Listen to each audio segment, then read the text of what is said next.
Alternative Dig Talk. Real issues, real talk. Hey Teddy, have you noticed how little attention science and health issues get in the media? Totally, Edgar, yet science information is very important. Yeah, for sure. That's why the Health Journalists Network is here. How can they help? They are a group of journalists dedicated to advancing public understanding of healthcare issues through impactful reporting on health and science. Oh, really? Yes, they meet up every month with scientists and researchers, policymakers, and activists at the science media cafes. They then relay what they discuss to the public. Does that benefit us? Oh yes, very much so.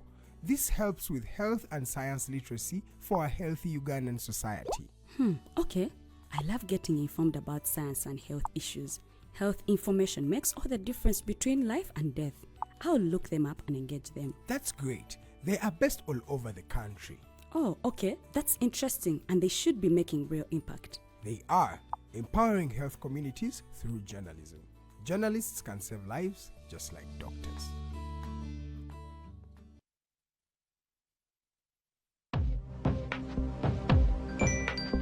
Go to the church, though. Tawali man, what's up? Man, can you imagine people just dump everywhere? Someone drinks water and throws the bottle wherever. Come on, Rogers. What else do you expect people to do with an empty bottle? Simanya now, Obukenuzi. Do you know that plastics take at least 450 years to decompose? What? That's a long time. Exactly. Because plastics are made out of a lightweight and flexible material that doesn't decompose easily. And plastics everywhere in the environment cause plastic pollution. What is plastic pollution now? It is the accumulation of plastic waste in the environment, like bottles, polythene bags, straws. All of these contribute to plastic pollution. I have been using them without knowing their effect. Yeah, a lot of people have. Plastics are a danger to the ecosystem, both on land and in water. So how can we overcome this problem? Is there something we can do?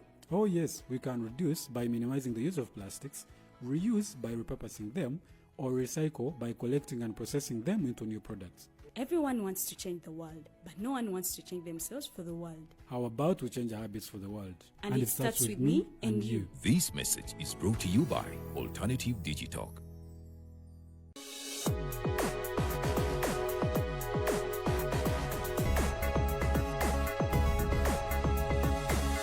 The Alternative Dig Talk. Real issues, real talk.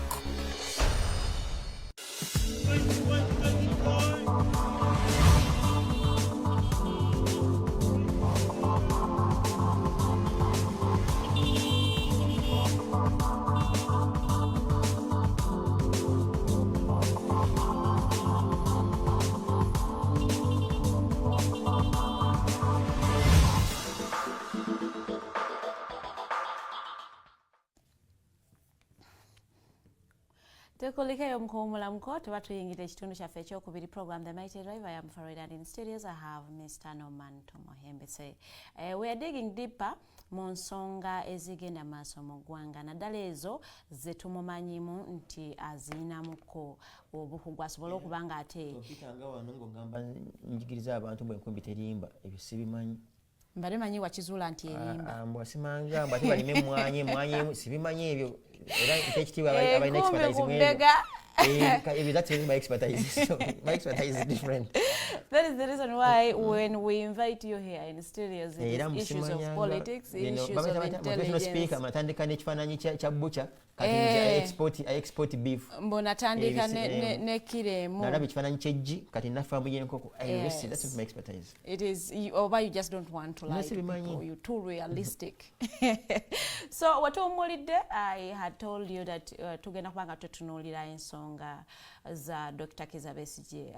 Ndowooza waliwo ruling fenna gye twali anticipating eyalimu omusango ogwo Justice Baguma ye yaguli mu mitambo nga tusuubira nti asobola kuba nga ate awa abantu bano bail olw'ensonga baali bamaze ebbanga. Constitution yegamba nti omuntu bw'amala emyezi 6 alina okuweebwa mandatory bail. Unfortunately for him, yatugamba nti abantu bano ababiri Dr. Kizza Besigye mu ruling ye gye tuquotinga ne Hajoberi Lutale Kabulege tebannamala 6 months. Mandatory period ya 6 months. Mandatory period tebannagimala okuba remindinga Omukulu Dr. Kizza Besigye yakwatibwa ennaku z'omwezi nga 16 omwezi gwa Novemba omwaka gwa 2024. Ennaku z'omwezi nga 21 omwezi gwe gumu ogwa Novemba n'atwalibwa mu General Court Martial ne bamuremandinga eluzira. Kati omukulu gwe naye mu studios yasoma amateeka. He's a politician now, agenda kubanga atunyonyola ensonga zino. Did Justice Baguma apply logic oba yakoze legally ng'amateeka bwe galina okubanga ate galagira? Byampuna naye there's something kibadde njagala okujjawo ke nerabidde wali nga tunagenda mu break precisely and to not take a lot of time. Obukujjukujju n'okweyisa obubi bwe kwatandika mu CMI. Back in the day, Jene Muntu na introducing SIB, Special Investigations Branch. Nga Special Investigations Branch eyo omugaso gwayo gwali gwakuketta abakesi. Okay. Ate fe batukwata batwala ku SIU. Kati ebyo byaleeta. Kati nga yo omugaso gwa Special Investigations Branch SIB kuketta ku bakesi nga tosobola nakutegeera mbu ono omwana wa SIB nenga ali mu CMI. Ngera ye abega bennyini ngabega banne. So you see there was some bit of goodwill n'okutereeza CMI yo ngayo, but of course as time moved on up to now SIB weri naye omanyi kasingondi kawukume bwayingira olumasukka. Anyway, that was it, by the way.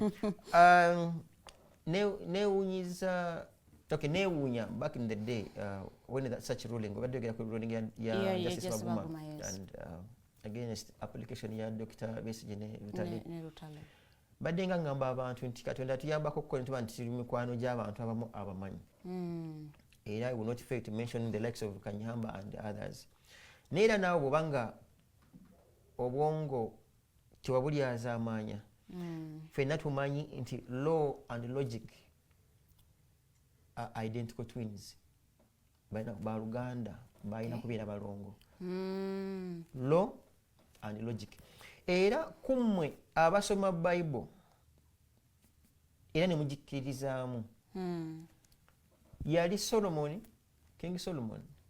Waliwo omusango gw'omwana abakyala babiri abajja okuloopa.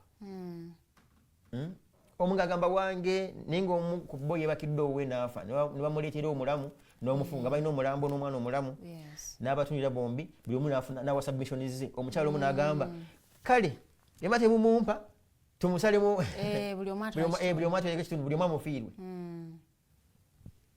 Solomon applied logic. Era noono omukyala eyali nannyini w'omwana omutuufu yali shwati omwana omushansha kugamba nti omwana mufiirwe. She also applied logic. Nagamba bamuwe because the logic would be nti omwana bw'akula by God's grace with the time wanda ajja kunzirira. That's what they call logic. Yesu Kristo mukama wammwe nga bagamba. Si mukama wawe. No. I am the one submitting. Okay. Yes, Kristo mukama wawe, mukama wammwe nga bagamba mukama waffe. Okay, yeah, you see, that's a good word, mukama wammwe, because now that I'm speaking on your behalf, mukama wammwe. Amalo kwata bamuleetera omukyala that had fornicated. Etteeka lyali nti bamukuba amayinja afe. That was the law. Kristo applied logic n'agamba atakikolangako yabakola ki yaba atandika omukuba. Are you seeing how these two must move together? The law and logic. Naye ebiseera ebisinga logic may apply too much than even the law, because the law teri muntu very few abantu abategeera. Okay, etteeka liri. That's why logic tasanguka, amateeka gasanguka. Amateeka can go with any government. Tomorrow Mr. Museveni can go with his team, amateeka constitution yaabwe ntitugibawa ne bagoberera nteekawo amalala. But logic will forever be logic. So where there is a conflict between law and logic, and this is a personal opinion as someone who has gone to school and applied logic anyway, where law conflicts logic, in my view I would apply logic. Because the law goes with a specific establishment. Logic doesn't. Logic digs deeper into the humane sense, the ubuntu, So logic comes with the ubuntu. Now, katonda nyambye nti olumu omutusindikira ebibuuzo bye mugenda tewasobola kubeerawo instance where you can use logic unfairly to a certain party. Then that's why that does not become logic, it becomes illogical. That does not become logic. Then it becomes illogical. That's why they say, he was illogical. Like, I can't say, he used logic unfair. That doesn't work out. They don't. Then it's not bannansi, because for sure. So that you get cutting. But then I had wanted to educate what the person would consider a land defense. Because for crying out loud, mu Uganda ne mu nsi yonna tewaliwo ssomero lisomesa balamuzi. Bwabadde tukimanyi. Tewaliyo ssomero lisomesa balamuzi. Abalamuzi basoma abalamuzi. They go to the same school. Bagenda mu ssomero and do LLB. Yes. Bwamala okukola emyaka gy'ena nagenda ku LDC nafuna nakola postgraduate diploma. Ne baku enrollinga nga advocate of high court. The law apparently bobanga okubya emyaka gyo 10 in active practice, private practice, it's an added advantage. Kyekimu kwebasinzirako ku appointinga ng'omulamuzi. So omutwe gwo nga bwagujja EKIU Makerere UC yunga mukalu tekina kyamaanyi kigenda gufuula mukati ate gujjudde obwongo obukufuula omulamuzi. After 10 years experience. Era obanga wali kajabangu eno era Katonda nakuwandako eddusu president n'agamba gwe nno ojja kunkolera n'akuwa obulamuzi. Era omutwe gwo nga bwagujjanga mu kiraasi ngo ajuwinga ebintu ebitakwatagana era twabeeranga nabo mu kiraasi bambi ye nga ta-applying logic abeera bw'ati like awali ekisengaza n'okutomerawo. No, if you can apply logic. Era omutwe gwo nga bw'ogujja ku LDC nga tegukola bulungi katugeze nga guli rigged tekiina kyamaanyi kigukukyusa. In fact ate wano gwongerako ne kati ate oba n'obuyinza. That's why babayita my lord abanga Katonda. That's why you don't make requests, you make prayers. It's a prayer to the Lord. A prayer before the Lord, the Lord Justice, the Lord Chief Justice, the Lord, my Lord. So nti kato nga bwe ngambe nti teisomero lisomesa balamuzi. Bw'okwalify nga ngo mazi emyaka 10 private practice. Katonda kuyamba Judicial Service Commission neteekayo nekola call no applying ne bakuwa obulamuzi. Kati awo mu kukola, in fact yemu professions that learn on job. Kati omala ofuuka omulamuzi oba magistrate kwe kusize zino conferences okwongera okubabangula butya. Very good. That is why naffe bano ab'emyaka emitotomuuko aba-applyinze kubeera ba magistrates nga tebannakuwa kwetengerera basooka ne bakwata akiga ku mulamuzi wa high court omuyigireko. Kati bakuwa kajabangu nga tategeera by'omuyigirako era byebyo. Bwakuwa omulamuzi katugeze nga naawe let's say the late Kanyihamba oba n'abalala abaali balina ensa era by'omuyigirako byebyo. Kati bakuwa omubi era omuyigirako bibi. Bwe bakuwa omulungi osola ne birungi. Kati ofuuse omulamuzi fine. What should be ideal is having logic in your left and law in your right. That is why symbols za justice wonna we ziyina omukyala eyeesibye amaaso nga mazibe ng'ayina ekiso. To bring the depth of using your logic, your brain is beyond. Nti neteeka toyina na kumala kuliraba olina kulirowoozaako ne weefumiitiriza. That is why symbol ya justice all over emanyiddwa ya mukyala ng'amaaso mazibe kuliko ekigoye n'ekiso. Ekiso symbolizes what? Nanti kati ye wekinaasala kijja kusala nga siga muno alabyewo nti abadde compromised. Very good. Kati twagala njagala sagala kusama bino kuyamba justice baguma abadde manyo yagala kuonze council shall not be ambushed kuyamba justice baguma ne banne to apply what we call basic mathematic principles. You are going to teach justice baguma. Yeah, and the team of course who think that way. Nti mathematics ayina algebra ne kati ngenda musanyu kokko nnyo wansi muteke nga around P5 P3 P5 where we apply basic principles is abacus. Abacus is the abacus principle is counting in tens. Yeah. in tens. Era you count 1, 2, 3, 4, 10. So they count. So meaning if you apply the basic abacus principle to help Justice Baguma, I'll use this calendar for him and his colleagues out there. Calendar ya bili mwena. Yes. Bili mwena.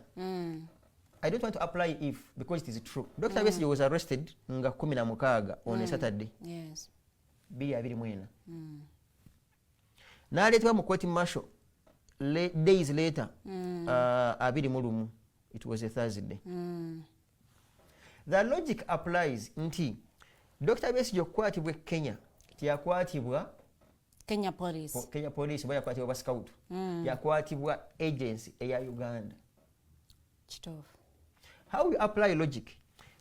It is to begin counting. Mugambi, Justice Baguma, let us apply basic abacus principle. Eya counting in tens. If you're counting in tens, every mwezi bwera mwenaku bobango bara 10 buli mwezi guli mwenaku asatu. Yes. Kati abanga bamukwatanga 15. Katugeze nebo tugamba bamukata 15 katugeze muzina kutozibala na justice system etandika dio bali nako. Justice system in common law. Remand is when omuntu ali mu salyo mulamuzi lwakusindika kumere ku remand lwakusindika mu prison. Eri gazetted. Kati Dr. Besigye was sent in a gazetted prison nga 21 lwasindikibwa Luzira November 2024. Yeah, exactly. Yes. By the court martial. Ekitegeeza 21 ogwa December ogugwa mwezi. That's basic logic now. We're applying logic. December nga 21 eri awezeza yo mwezi. January nga 21 jibe emeka. Ogwokusatu nga 21. Esatu. N'ogwokuna 21. Kati we are trying to help Justice Baguma to apply basic, as in basic abacus principle of counting in tens. Argument ya Justice Baguma is that Dr. Kizza Besigye bwe yasindikibwa Luzira by the establishment kati etaliwo ya General Court Martial is ebbanga eryo lye yatwala nga ali ku remand ya General Court Martial tebagibala. Ye atandika okubala okuva file ya Dr. Kizza Besigye bwe ya transferringibwa okuva mu General Court Martial okudda mu Civil Court. Atyo kankuyambeko era nawe omuyamba abitegeere. Logic y'abantu abaja applyinga ebeera bweti. When you make an application over any submissions in court, ekibuuzo kye bateera okusimbako nnyo essira, it is whether or not. Whether or not you have been in prison. Those are the questions to answer. Era ne bwe twasomanga mu ssomero mu discussions nga bakuyambako okutegeera to answer any legal question, you identify issues. It is whether or not. Yeah. So in submissions land ba Aaron ba Karua Lukwago, they were trying to ask Justice Baguma to answer the whether or not, whether Dr. Besigye has been on remand for 6 months or not. And he said no. And he said no. Yes. And this is how we fought him. Nti okwatibwa kono omusajja bw'obanga applying a logic okusindikibwa because omutasobola kubuuza okay where was he okusinzira okunatebuwera was Dr. Besigye in his home in Kasangati, was he in Washington, was he, I mean that's the element of logic. The element of logic should be whether or not it is whether Dr. Besigye has been on in prison and therefore on remand or not. Yeah. For sure. Nebo obuuza akaana akakatandika okwavula nga kasobola okuinterpretinga nkalaba Dr. Besigye ng'ali mu General Court Martial ne bakabuuza oma Dr. Besigye banga ki nga tali wewaka. Nebo tagamba banga ki ng'ali mukomera n'ogamba banga ki yamaze nga tali waka. Nti giri myezi bwe giti n'ombuuza abadde mu mikono gy'ani.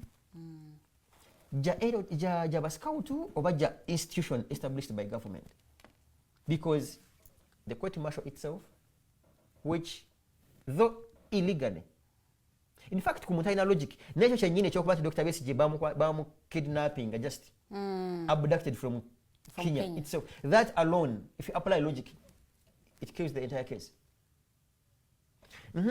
Okuba nti he's even tried by non-qualified institution nga General Court Martial, that alone would, if someone applied logic, would set Dr. Besigye and Rutale free. But it goes back to the basic mathematics of counting days. Kali nebo twani mwadde buno twabayisanga babiranga buseke back in the day when we were kids. Twainanga nga wita obuchenche. Nga bala no bala 10 no. How many are these? A band of 10 no take away. I think we would get the some bundles that we buy Justice Baguma. These are the bundles that now make 6 months. Actually, I do not want to believe that obuzibu bwa Justice Baguma is counting. Obuzibu bwe logic nanti buli kugamba nti okuva yelwe ya manya ku failu ya Dr. Kizza Besigye bwe bagireta mu civil court. Lili ebbanga lyonna yaliwa ngali mu general court martial. Yati ngaliwa court martial esibira wa moteri. No yamba ko baguma. Nabakulaba. Court martial esibira wa. Nyamba kanyamba abandaba. Okay, bayambe. Court martial bofuna bwe kuremaninga yakugamba no genda ambu. Wali ameko kufuri mani Mugabe ngagamba. Dr. Besigye have remanded you in your home in Kasangati bakomye wencha. Eba yagamba remanded up this date to Ruzira. Ruzira egwa mu mikono jani ja government. It is a government establishment. That you see, law and logic in Chidamu must move together. Until logic should be nawe kenyini otegera Dr. Besigye akwatibanga 16 e Kenya. Nawe kenyini ngoliwe wakango myaka achayi ku musolo gwaffe. Oba olabanga bamuremandinze akuti mashi muremandinze. So obwongo bwo banga bukola like logic ngekola bulungi. Olandi kutegera nti musajja atandika muremandinga from 21st November 2024. Yaze kujukiza with a simple question, whether or not. So every judge elsewhere answers a whether or not question in any ruling. So where there is not, it's the other way around.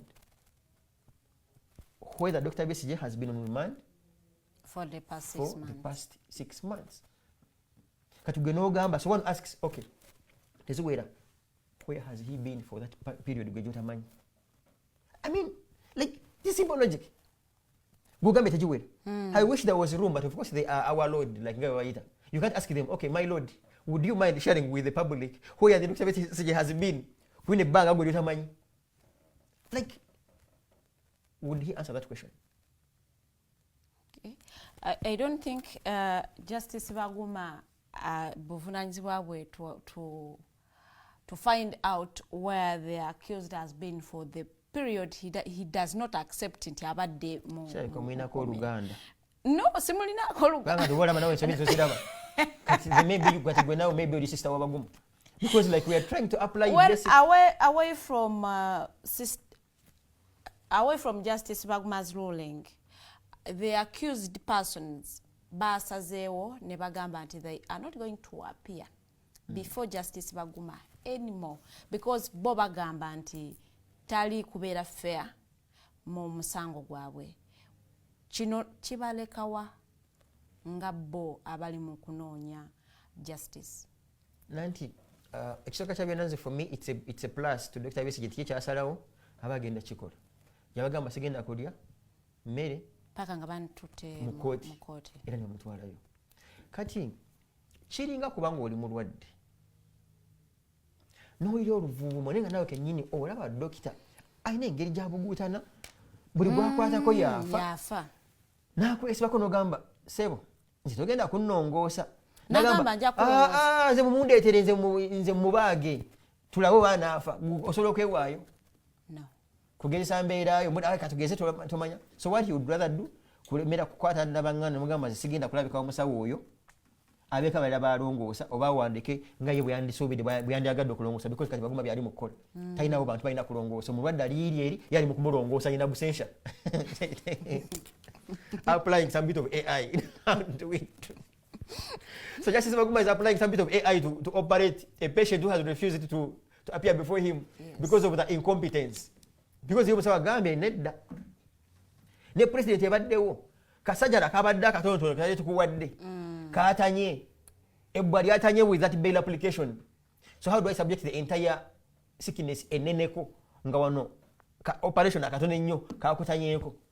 So Dr. Besigye is to me is netutale up here. So according to the law to the accused bwagamba nti saagala justice normal kikirizibwa kubanga okikiriza we wano abatulaba nti Baguma aleme kwefula mbu yasokola amateeka mu ggwanga muno nti abalamuzi bangi nnyo aba high court era singa Baguma yalinga anyway yali applying logic ekyo kati yanigambye naye enfaaki byabaffe onabeera mulungi omu. No, maybe he's trying to protect his profession. How? To like you. He's burying it because omuntu ali logical bakwemulugunyizaako bagambye nno ggulo limu nakuleetedde omwana nga ayina ssenyiga n'omukuba empiso ya mulalama. Kati ate oŋŋamba otya munzije nga nina ate hepatitis B kubanga ate ye ali more complicated yeetaaga obukugu obw'enjawulo so obeera ng'olina logic ogamba nno kituufu bwe nakubya omwana nga mulese ayina kasenyiga ne mukuba empiso omwana n'ayitirayo. Now I'm using analogies kubanga eyali trial eyali basic yardstick yali bail application omusajja akugambe illogically mu Dr. Besigye tamalanko myezi 6 mukomera to him with his degree by the way. Justice Baguma with his degree with his eyes wide shut could not read and apply basic abacus principle of counting in tens. Mwezi gweramu myezi emeka? Enaku mmeka? Mwezi gweramu enaku mmeka nti nnaku 3. Dr. Besigye bisanga mukata amaze myezi emeka ndibwe divide by 10 zibera myezi emeka? Logic yaganye. Muntu yomu yagamba ngenda ku triangle osaga. So it would be in his interest to government, okay, mwinako bias. Bannange, omusango gwa musigwinamu interest gwe gugwo. What do you lose? But people say ba lawyers ba Dr. Kizza Besigye bali mukuteeka nnyo ebyobufuzi mu musango guno. However much it is a political case. Sekoleke. Eroni Lukwago ne Karuwa ne tiimu ebyobufuzi biriwa mu Dr. Besigye balimba tamalanga myezi 6 mukomera. Anti nawe kankubuuzi nawe kankuteeke ku kyoja. Agwe okay kati gwe kali tote kambi abufuzi Besigye gwe yakamala ibanga kimukomera. Tote kambi abufuzi gwe kama mawulire. You apply journalism. Besigye okusinzira buchanga mutandika kwata stories buchanga kwatibwa gwe kama mawulire yakamala nakumekereza. Nagambe wana abatula abantu wandibango ni mu Uganda ne Baguma. Ne Owinyi Dolo, you are mixed blood oli maleto oli some bit of blood of Owinyi Dolo and some bit of Baguma and some bit of Abodo because Abodo is the deep has been the DPP with this fight. So to say by and large it is to say ensi yo nekiraba nti Justice Baguma is applying pure politics than the law and logic. Niwe buuza abaana bafa abato nombuuza n'omukwasa kali n'omugamba tubali ennaku Dr. Besigye akamala mu komera n'omwana omuto wa pitu kati bwogamba good morning class. If Dr. Besigye was arrested on 21st was sent to prison on 21st November and we're in September now and we're in September now, kindly my kid class tell me how many days Dr. Besigye has been in prison. As in this is a message to Justice Baguma. Just that application logic. A kid will tell you teacher natandika on this day ngawala 1 2 3 there will be even beyond 180 days. Why would Justice Baguma have much interest in Dr. Kizza Besigye's case? I think that question is basically for him because for me I've told you he doesn't apply logic and law and he applies politics. He has applied why would a justice of that caliber do politics instead of law? Babayo, we have seen some people nga babaswapinga asobola okubeera eno olumu bwa retiringa ne bamufuula minister olumu because gye bali remember there is some minister who used to be a minister in presidency nga yaliko mulamuzi then nadde eno so abamu babeera bambi bafuuyira akagalo bafune ettooke mbeera kati ya survival ya ttooke most of them naye musanyusa omukulu tomanya tajja kwerabira n'afuuka woligwa wendigwa. Could that be orders obanga akikola nga ye kusanyusa nga tebamulagidde? Surprisingly waliwo abantu abakola ebintu ebyo nga sina order nga bo basuubira busuubizi nti bwe naakola kino omukulu kyayagala. We have done work. Myself I have written books omuntu ye n'anyiga ku lwa president mu by'obusungu obubwe akola bwati nnyini n'agiteka mu bbanga n'abuwunyiriza n'agamba kyayaka bino ebintu byawandiise bino bano binyizo ye n'anyiga on his behalf. So there are some people in government nga bo ne byebakola babikola bamanyi bunno nze kino nga bwe nkiraba kyasanyusiza president ye n'akyambala. Not every single misbehavior is literally supported by the president. Naye kenyini olumu abeewuunya agamba onongate nawe osuseewo naye gumwabeewo. So okuzaayo ku mboozi yaffe wetandikidde ku fake intelligence. Should we also say nti yali fake intelligence ya leading Dr. Kizza Besigye to be arrested with his aid Hajoberi Rutale? Yeah, definitely yes. Omanyi twagala okuyamba nnyo bannayuganda okwogera otegeera ensonga zino, especially za politics and law ne governance. Omuntu frame wa constitution yagambanga nti bw'omalanga emyezi 6 ku remand bakute kino kyayaluubirirwa. Yali agamba government olwokuba it's a whole institution as in government.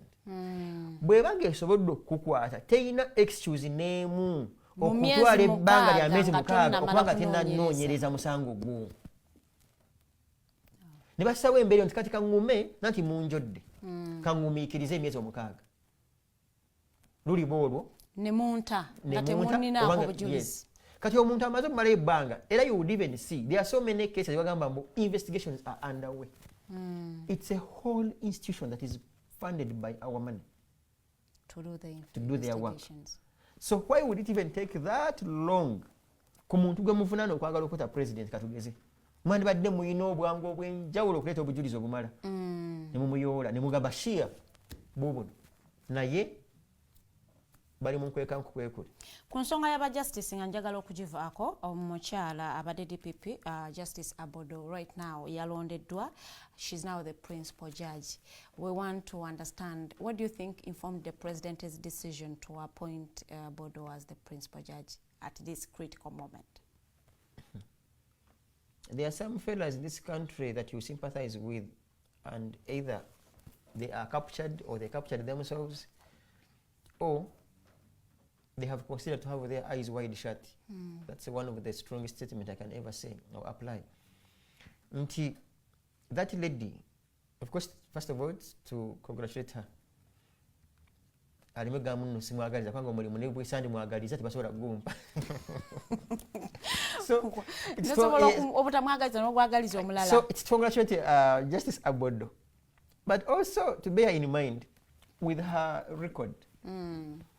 Justice Abodo has been with Dr. Besigye's file for that long. Yes. As a chief prosecutor, yakunganya obujulizi n'ebirala. Justice Abodo has been in her enkwawa like this with the files z'abantu bonna bali mu General Court Martial. Supreme Court beyagamba files zonna muzitransferring muziwe Abodo as sanctioning abantu bano bazalocating baba train. Wokimanyi emyezi tutambudde bukyanga ruling eyejja oyo mukazi mukulu kyakola kwambala amasuuti nakwogera luzungu lungi. Now then if she isn't doing okimanyi nti mukazi mukulu oyo ava Karamojja. Yes, I know. Okimanyi nti Karamojja bakalacuna abaana abakwata mu kumpi 2,000 bali kitali. Yes, that one is true. Si Java. Java. Is she justice or she's an injustice Abodo? She's Justice Abodo. Bwebirabye. So omuntu alina track record eyo. Principal judge mu bantu abatagenda mu masomero g'amateeka, okay, loosely principal judge yabeeranga head boy, head prefect w'abanne. So ye muntu ekalabalaba w'abalamuzi ba high court. Principal judge.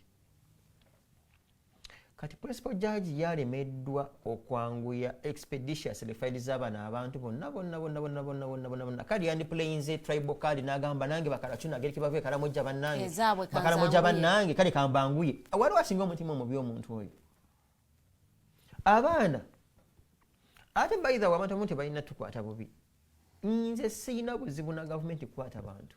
My issue yakukwata neta kutrying nekuteeka mu komera nge kitagasa myaka 2 3 4 5 ng'olyawo nga Abodo bwayitawo n'obugombe bwakwisaawo mbu eno ye DPP kati bamuwadde kulambula bamuwadde kati kubeera kalabalaba w'Abali.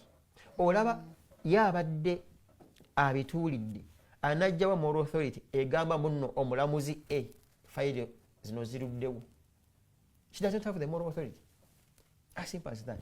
Kati bw'obanga ogamba nti Justice Abodo abatakola mulimu gwe bulungi nga bwe gwina kukolebwa, lwaki olowooza president yamwongedde ekifo eky'obuvunaanyizibwa bwe kityo? Nga bwe yali awadde ani ekifo eky'amakulu ng'amanyi agenda ku performing. tubatandike. Yeah, you can mention a few of them. No bamanyi Owinyi-Dolo.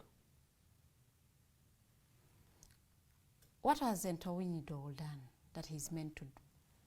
I mentioned here that you seem to be relative to Owinyi-Dolo and Baguma. But anyway, we all know that the president, in his wisdom, has always considered to reward non-performers Than the performers. Because performers will ask questions. Performers want to go by instructions. Mr. Museveni doesn't want to be asked. He don't question. He does not want that. That's why when one prominent Musoga wanted to question, he told her, he said, no, leave alone the Busoga things. I rescued the Basoga, even brought your Chabazinga. Don't involve my people of Basoga. Now they are his than even Basoga, you people are Museveni's than you are to Kadaga. Yeah, according to him. Yes, that's the So, he does not reward. I have had examples. I have written about now a commissioner of police, Kataratambi. Kataratambi was in records in around 2000 plus. Ngabali bakuba million bakumi also is $1, something like that. Now Kataratambi is the head legal Uganda police. Charles Kataratambi is head legal Uganda police. He had been mentioned. Tuliaguma Nawe, I think now retired AIGP, was clearly mentioned mu report ya 17 mbubimbu Tuliaguma Nawe back in the day ya deploying abantu back in the day yalikuwa commissioner wa traffic nga kigambibwa twekanga aba traffic nga mugamba Farida kutadde Jinja road onetera obukadde obu bwe kutadde Masaka road njagala bweziti ba mentioning mu 17 days report in 2001 that man has yali commandant wa operations mu police up to around 2011 during walk to work nga wali awo n'omuntu wegwe sebo ne rank. That's how Mr. Museveni rewards people. You get? So he rewards non-performance. He rewards non-performers. To him, I think bakola because a non-performer banga ine zero. Bamwangwa compromisinga. Akole byekigwagwa naye nga amanyi munnange nati nange ndikasoveza nga kiwala takyambuzi. Ekirekeero omuntu ne kidda ku magulu. Well, enya tusooke tulabikenga ensonga ezo tuziteeke ebbali tugende ku nsonga eza Speaker Parliament Anita Anet Among versus Mama Kadaga. No, one, she is in the age to be my mother. So I can address her as Mama. It is. Okay, you have your opinion, but for me, I know my mother. I know Narongo, my mother. Awangalira elwengo, so I don't know what any other. Era kati bwotyo bogenda okuyitira ngoyita musajja mukulu mbusimanga jjajjaawo. Mwezo gamba bo beerabidde. Tamanyi waliwo musajja mukulu atwesibako mu tuli bazzukulu be. Jjajja mwami. But Kuchi. Well, what I want us to look into mu kavuya kabaddewo oba mu mbilanyi ebaddewo wakati wa Speaker wa Parliament Anita Anet ne Rebecca Alitwala Kadaga is how things, how things unfolded from the speech Honorable Kadaga gave to the voting day. I just want you to give a comment ku speech ya Mama Kadaga because people who watched her talk believe she wasn't campaigning. Yali a complaining, maybe. It was late for her. Nobody wali omugenzeko nga buzibye politically. Manye in politics time etuka ngola buzibye. Kati obwanita Owa among buli musawa nga mukaga. Ezemisana. Nate obugwe buddukira komokomo bulingo waliko anytime buyinza okubeera ne eclipse. Buyinza okuziba ku munana yadama ibugenda kuziba ku munana. Ayinza ofuna solar eclipse. Ayinza ofuna eclipse. Kati mukazi mukulu gwoyise mama wo. Right Honorable Kadaga. Her time was up. Era yita China kyayinza kuzza ng'ogyeko nze kyemu nze nganze what I can credit Honorable Kadaga kwogera truth to power. Omanya okusemberera empologoma n'ogitunulira mu maaso gaayo abiri bwoti n'ogigamba wampologoma n'esirika. Wampologoma n'esirika. Muntulugunyiza ebbanga ddene n'esirika. That was the time for her.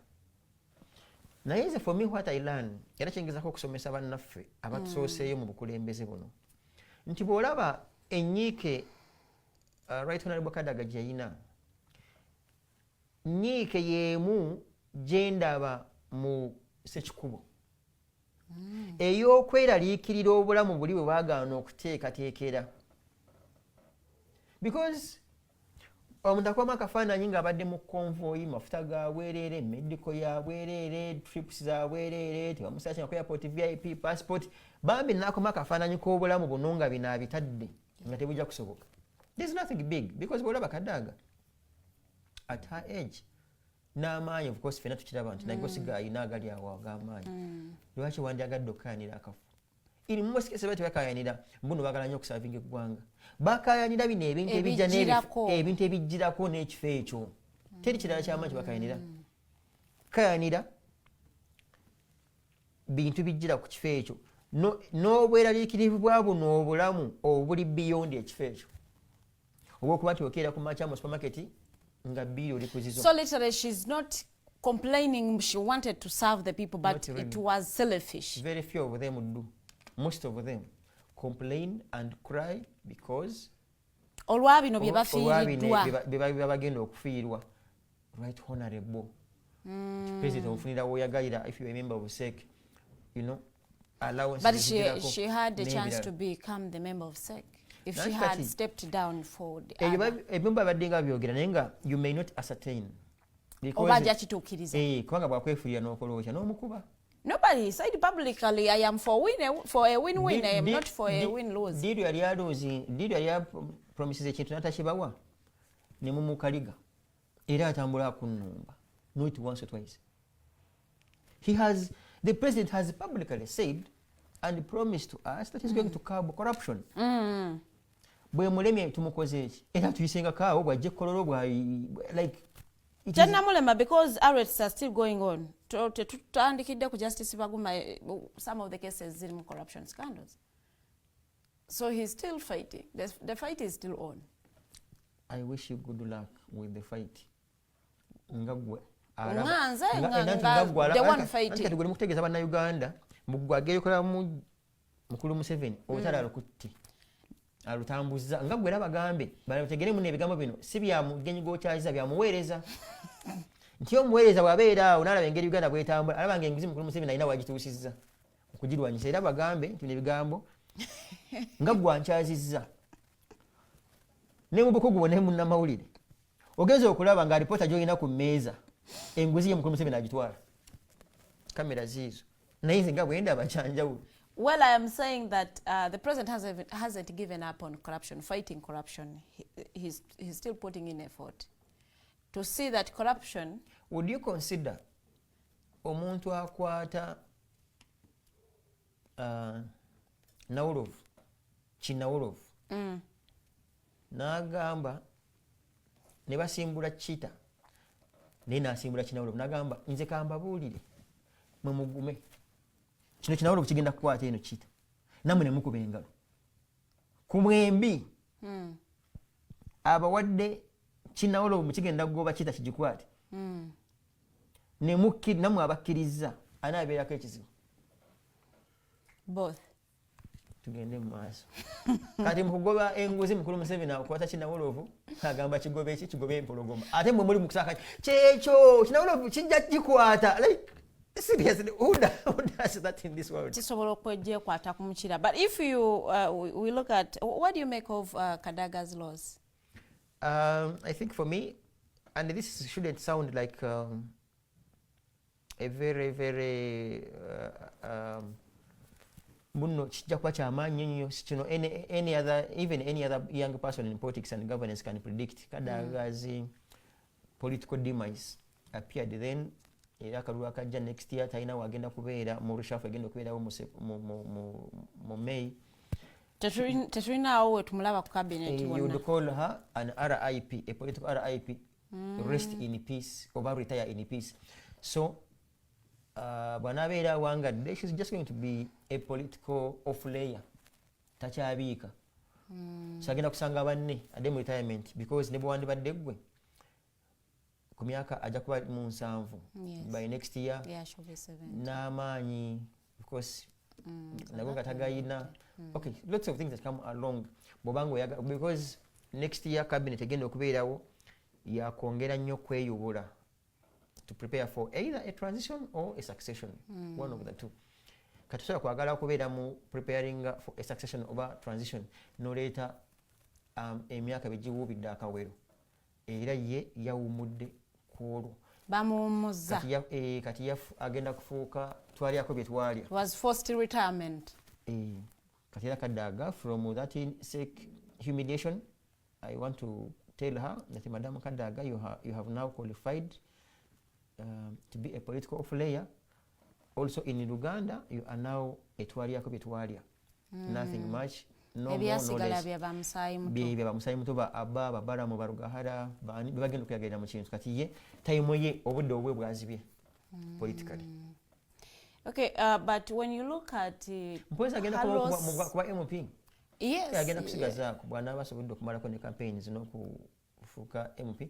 She might remain with that position as enough flag ya NRM kama as nno abantu abatera nnyo okulwanya entalo bayinza n'okulwana ate n'otakawangula n'ogwa kisoboka sigumusa ebiri nga twagudde ne fulaga zaabwe by the way sigumusa ebiri muntu kezimbira miyingo yagwa ne fulaga nyingi bangi yagwa ne fulaga would not being so low for a party to fight a person of Kadaga nosanga nanti gwe kenyini nga weerwana nanti like time comes nga for sure nga nawe kenyini weeraba ng'olinga kikajjo bakugaayagaayiza tokyalimu wadde nga balina kukuwanda. Have you seen any person who mbola kwayagala nnyo ekikajjo n'akigaaya ne kiggwamu obuwoomi n'amira kino ekigundi? How is it called? It's like more or less like a husk. You can't. Time comes n'okiwaana n'oluma ekirala. Kati mukulu Museveni biba bikajja ali mu kuluma aluma kino kati alina ebikyalimuko ku supu byanita. I mean, it's an analogy. If it's sugar cane, aina byanita. If it's aina balamu abe Lilian bani we bali kati gwe lwaki yesiba ku kino ekita kyalimu wadde. So politically it's RIP. So retire in peace. Would Kadaga's loss affect President Mukaluke Togenda in any way? Ekizibu Kadaga si muwalanyi mulungi. Singa badde muwalanyi mulungi twalire statement. She's sebo I read Nganinda, therefore I quit NRM Sakarabi. But that would also not be a good decision for her to make. Nabadde nabadde ninda nganda bajjajja nganida and therefore Sakarabi. Kati singa akatuwadde. Nite katuwadde kati kitegeeza wabakati akatuwadde. Mu muntu y'omu n'emyaka gye n'obutaswala bwe agenda kuddeeka muli ne mu soga campaigning ne Museveni. That's what is. Did Ruo supporting ogamba nti wabeerewo ko reconciliation exercises for people from the same party to reconcile after the elections? Yes, elections later bruises, but then the party has to move on. Nanti olumu why would one just simply walk away from the party? Unlike you and others, ku Bible yawe nayagala nnyo era ne masteringa nnyo Old Testament. Amateeka ga Musa. Akola obito mukola bulungi. Nze aga Musa nzikweta nze eno amendment omaye kase kintu kya amending abaine ngeje bakijungulula. Akola obubi nze omuntu atanjagala ngako simwagala siri mwagala atanjagaliza simwagaliza siri mwagala. Simple. Nze ndi wa Musa. What if there are times when that person loved you? Don't you just look back and then, you know? Soko olabe gwe ngeri kibakozemu omukazi oyo.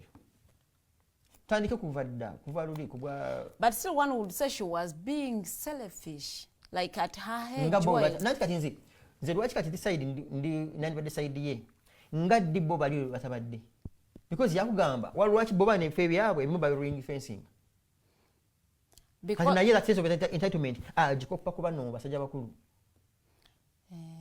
singa nabo bali bakubaka kalulu naye waliwo basajja aba balinga kigado kisajja kyekinyige noga kyekikube kyekitensekere you get bwe bakwa kalulu kati yaba bayiseeko nnyo naye bagamba naye kano mukampe nanti bwe babya nga buli kokuteko kati naye aba bayiseeko nnyo bwe yeekwataako. So I think for me, but of course that statement didn't come out and therefore I quit. She actually didn't serve your expectation. She didn't. And then I'm like, anyway, that's the Kadaga for you. Just like so many others. Back to Lugunyangola, ebyase chikubo bwa kwa maziga nebo kabira munda bogidya you know. That's being unserious. But if such people quit NRM now, Fatuja gamba simu because he has done all the mivuyo. Tegera tebakwagala. Bw'okitegeera, you walk away. Teweesiba ku kintu. Lwe batakuwadde kadi, lwe batakwagala, lwe bakuwadde baba kwagala. Sequence of events wano nanti nkugamba nti ne bagikuwa nenga ogifunye ng'ogijja emmannyo ga mpisi yakulwanira yakkaaya nida yakola ki still bamwe tebakwagala bali mukuku bakikokola. But of course, she's a mature woman. Wish her well. Well, kadde ndaba kantwala njagala okupickinga comment yo ku vetting process ne results ezavudde mu vetting process mu kibiina kya NUP tumalirize show yaffe olunaku lwaleero.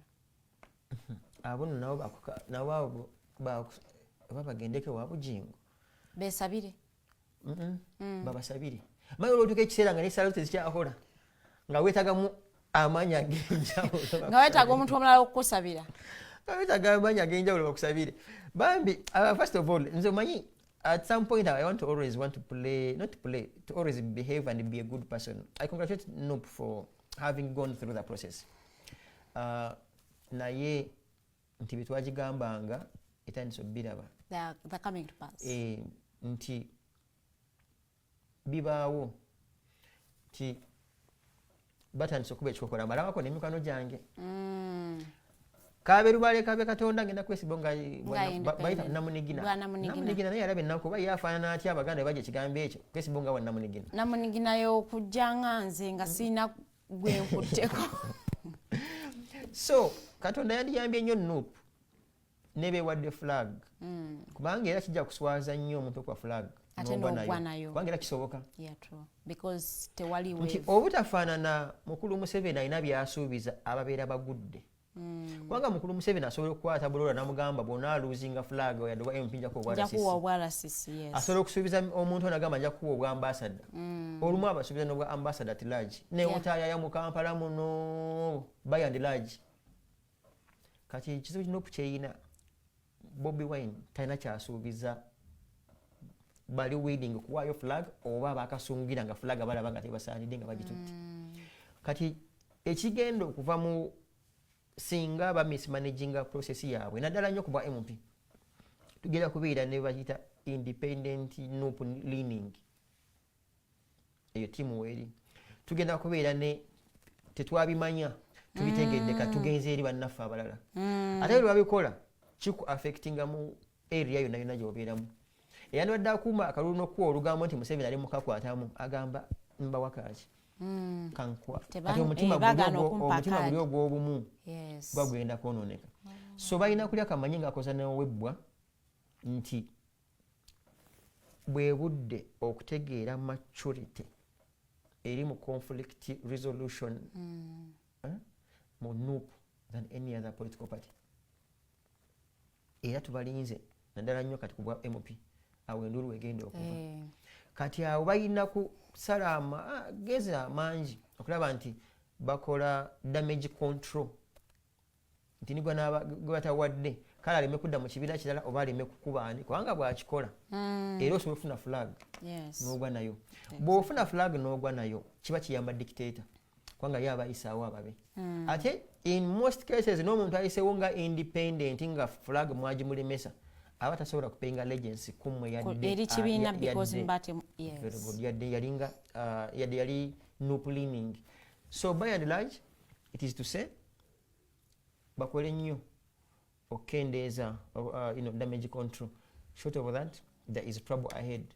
Era bwetaaba entaanya after kaduka 2026 next year there is going to be there could be another exodus. Njagala okufuna comment y'omukulu Tamale Mirundi. It is Tamale Mirundi quotes agamba ensonga z'Abesigye ne NRM occupation especially the first family kirabika mpanvu okusinga ffe abali ene Bali. They have personal matters that they are dragging the rest of Ugandans in their issues. Do you also agree with that? You see, everything begins on a personal basis. Personal level. Yes. Kubanga tebakutte PFF yonna tebakutte certificate ya PFF oba kabonero oba kibiina bakikanyuga mu komera, they begin with a person. Dr. Besigi. Yes. If it is to suffer, you begin with someone suffering as an individual. So, if I apply the golden rule to interpret personal, yes.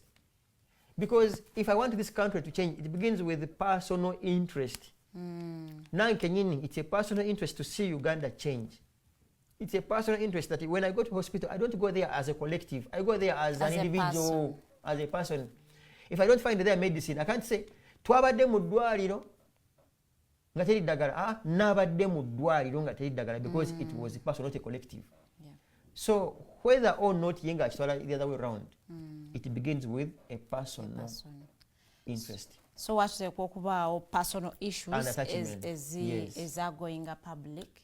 Because bwemanga nali munno ne tukkanya nga ndi musawo nonnimba, lwaki sibeera personal kugamba ne Museveni wano wannimba. So Well, thank you so much for joining us there in the studios. Njagala okubanga ate nkwakakisa otuweeyo akatalekeka. You can actually choose to make for us a political prophecy though. Terikadekeka nakatalekeka. The issue for me is for bannayuganda okukola n'amaanyi okwogera truth to power n'okusonga, of course naddala nnyo kati ageri ketudda mu kalulu, bannaffe abamu bonna nga bwe balabika baana abadde engalo bagenda newankubadde abamu ku ffe twali tugamba tetukeetabaamu, kale waaki tukacyankalanye tukalemese ne balaba mbu tubalemesa.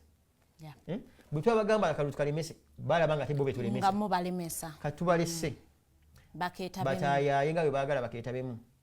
Naye mwe bannaffe batuukirira, kale mweveemu mukikolenga abatagenderedde, mulonde abantu abategeera. Osobola okuzibiza n'ogamba kankikolenga atakigenderedde, nonde omuntu aliko omulamwa. Era nabwe ekityo kikole nga atagenderedde. Tekiriko wa opposition, tekiriko wa NRM, tekiriko kubanga era mulimu aba opposition nga nabo bambi babaabuwe. Aye ne mu NRM mulimu babaabuwe bangi. So omulonzi guno gwe mukisa gwokka gwayina omwaka ogujja, okukwata omutwe gwe n'akwata peeni n'atunuulira nkalirira akakonge, n'atunuulira jjajja mwami n'enkofiira ye, n'atunuulira n'abala bamwesimbyeko, n'agamba newaddeyo oba nfanfe eggwanga lyange ndiwaddeyo, n'alonda gw'anaabalonza talinabasazeewo kwolwo lwawaayo eggwanga lye oba lwalinunula. So peeni eyo ejja bayamba okweteekamu, okweyimbamu omuguwa mu bulago nga bawaayo ensi yaabwe oba okugwejjamu. Era bagiwayo batya ku binusi banaaba bawadde ku mudigido ne ku piraawo ne ku sabbuuni. Awo beeyimbemu omuguwa nga bakozesa peeni beetuge. Ate baddemu okukuba emiranga paka 2-3 mugiijo mugumu akuume. Wow. I want to remind you that it is your civic duty as a citizen okubanga ate ogenda okulonda abakulembeze bo ku mitendera gyonna okuva ku LC1. So buli wabeerayo okulonda, making sure nti oli mu register ekusobozesa okulonda, ate bwe kubanga kutuuse olondenga omukulembeze ow'ensonga. Ngenda kubeebaza abatambudde naffe okuva tutandikidde ku ssaawa 2 ate paka ne tugenda okubanga ate tuwunzikira show yaffe y'olunaku lwaleero. Nsuubira tuyizeemu ebyo bye tuba tuyizeemu. Abatayizeemu ebitakukoledde suula mu kasero, ebikoledde osobola okubanga ate obi advance nga bituuke ku muntu omulala. Knowledge is power. It is always important okubanga ate you engage in discussions ng'oli very informed, nga ate information gy'olina ntuufu. Ngenda kubagaliza olunaku olungi, tusinkane olunaku olw'enkya essaawa zigenda kubeera 2 ez'okumakya. Have yourself a good day.